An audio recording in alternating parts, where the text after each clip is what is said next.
ativos.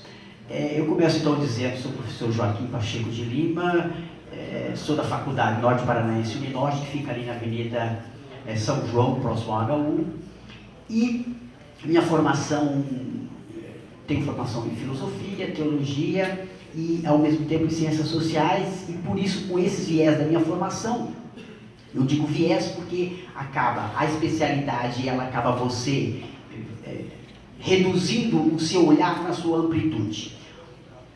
O ponto fundamental, o problema que eu queria abordar nessa discussão de segurança, e a partir das minhas experiências no trabalho, principalmente no que tange ao adolescente envolvido com atos infracionais, com assistência social, já fui secretário no município, diretor em administrações públicas aqui em Cambé.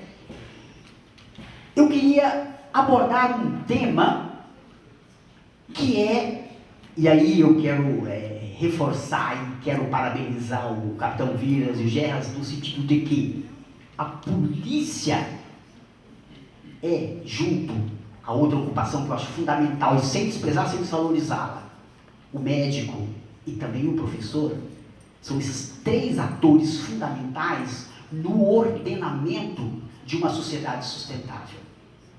O médico no que tange a vida, o professor a luz, o conhecimento, e o policial no que tange a questão da proteção.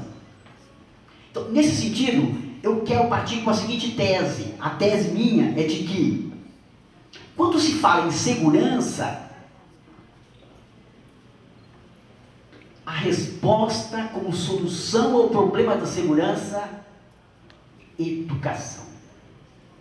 E eu vou então no sentido contraditório ao que é o senso comum, o que é consensual, eu quero provocar um dissenso aqui. Eu quero dizer que isto é um fetiche. No seguinte sentido, isto é, a educação pautada na forma como é exposta, ela acaba se tornando um grande engodo em que a população pode ser implementada achando que a solução está ali. E não é a educação que vai resolver o problema da violência, o problema da segurança.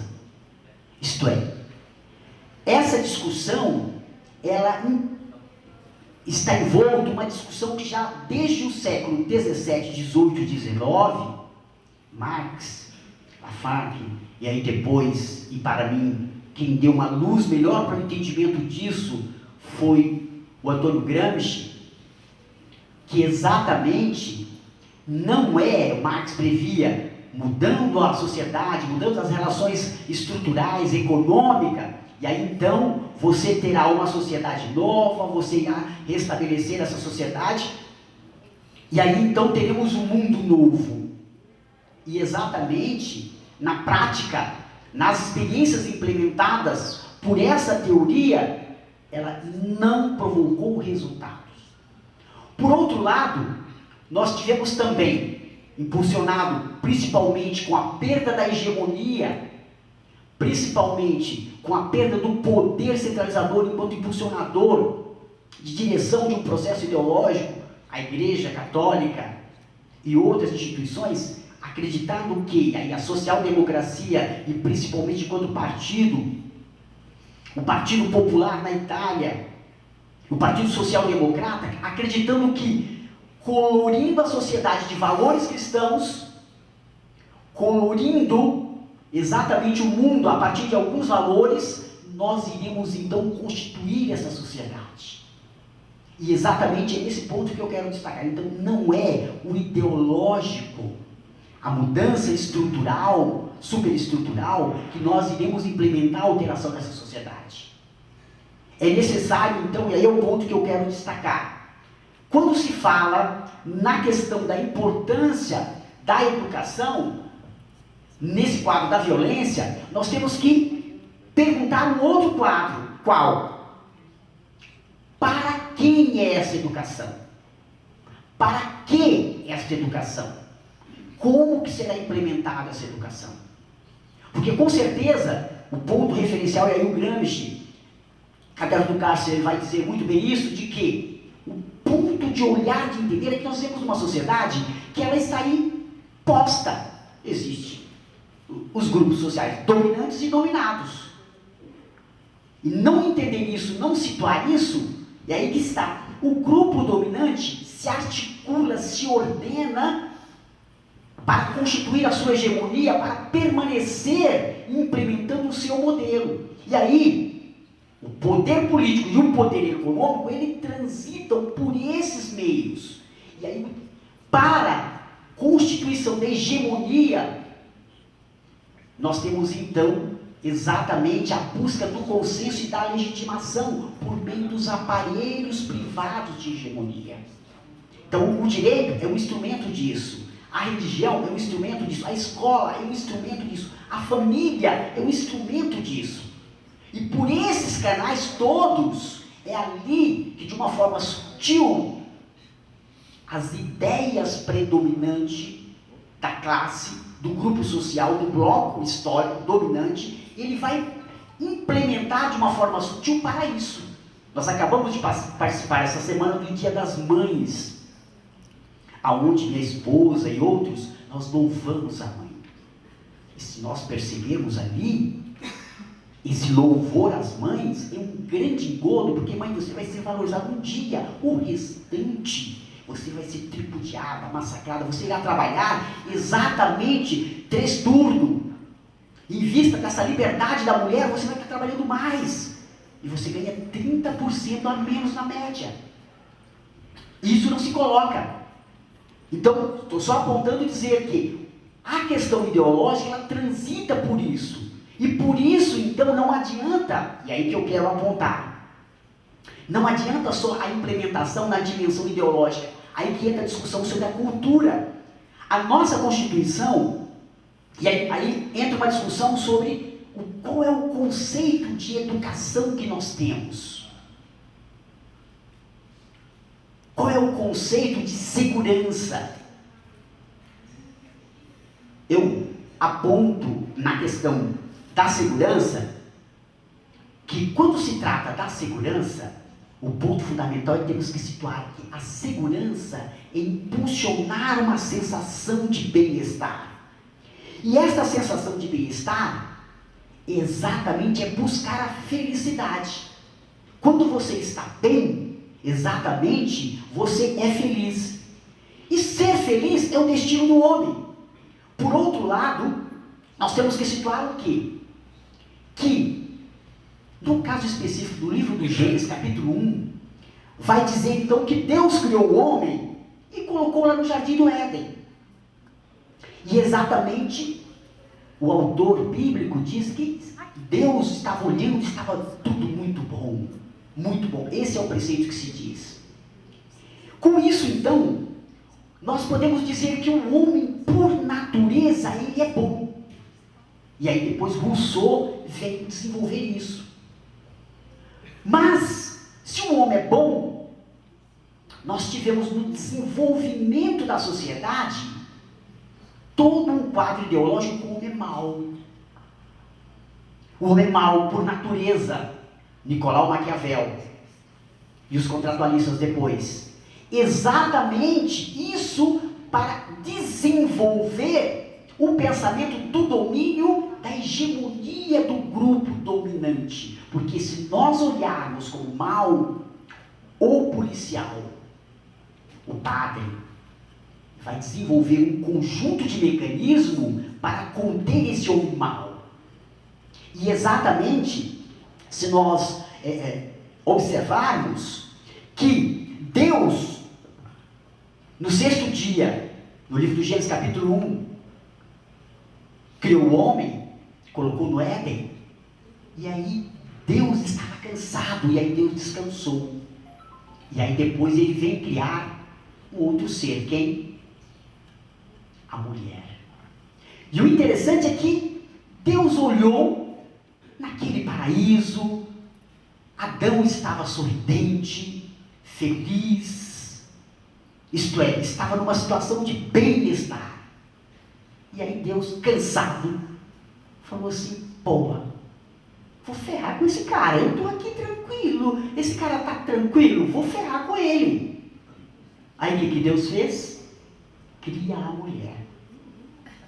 E essa mulher, o que ela veio implementar? Meu Deus, ela veio implementar exatamente a expressão do trabalho, mas o trabalho enquanto dor, enquanto sofrimento. A mulher é a grande desgraça. Mas o interessante, esta é uma leitura estritamente machista da Bíblia. Porque não é esta a leitura onde a mulher não tem esta função. E aí que é um outro referencial para entender a questão da bondade.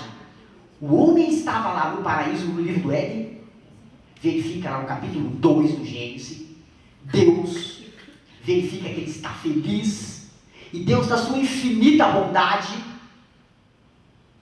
isso não pode ficar só com esse cara. Depois de uma relação, de um catástrofe, depois de um orgasmo, de um espasmo, nós ficamos felizes. E Deus falou, essa situação de felicidade, de segurança, de proteção, não pode ser só para a terra. Vamos multiplicar. E aí que está a mulher, ela vem então junto com o homem para crescer e multiplicar. E esse crescer e multiplicar não é somente com relação ao gênero. Crescer e multiplicar e não é somente... As pessoas podem ter a mesma orientação sexual, está crescendo e multiplicando. E com isso nós retiramos a condição homofóbica. Nesse sentido, crescer e multiplicar é que a felicidade tem que ser para todos. O grande dilema está em quê? E aí que está o grande problema, que é o problema da desigualdade. Nesta relação da busca da felicidade, do bem-estar, exatamente a desigualdade impulsionou a 3 mecanismos. Qual? O primeiro mecanismo da desigualdade, que é o da hierarquização. Onde o homem, no decorrer da sua vida, foi implementado escadas para ele. E aí você não consegue. O segundo mecanismo, que é o distanciamento, onde uns ficam em um lugar e o outro consegue correr mais. O outro mecanismo, que é o mecanismo da exploração. E a exploração no sentido que uns se apropriam do que é produzido coletivamente e outro não. Eu fui no Sense e o menino falou para mim, professor, é muito triste. Eu, antes de ser preso, eu estava lá no Burger King e eu vi aquele lanche lá, número 32, que custa R$72. Aquilo lá me deu água na boca com vontade de comer. Eu não pude comer.